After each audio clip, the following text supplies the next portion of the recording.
এখন আমরা কোথায় আছি দেখেন, 1300 ফুট উপরে আছি।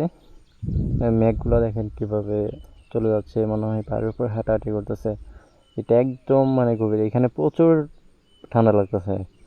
ওইখানে এরকম পরিবেশে এর থেকে গেছিলাম কেওক্রাডং। কেওক্রাডং থেকে আসে এখানে একটা বাঘ, এটা নর্মাল।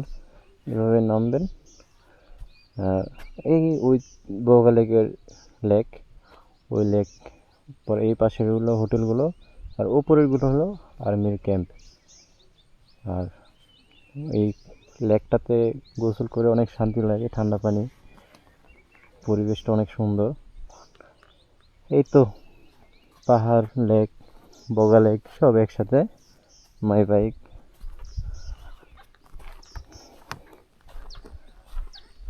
শান্তির জায়গা। এখানে শুধু থাকতেই মন চায়। মানে এক একটা পাহাড়ের মালিক কিন্তু এক একজন।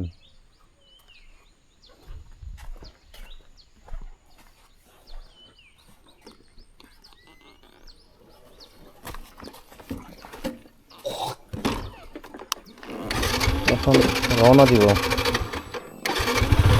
এই সমস্যা হলো এই গাড়ির সেলফের সুইচ আটকা যায় মাঝে মধ্যে। এটা একদম খুবই ডিস্টার্ব। আমার এই 600-700 কিলোমিটার থাকা অবস্থায় এরকম। ইনশাল্লাহ রওনা দিই।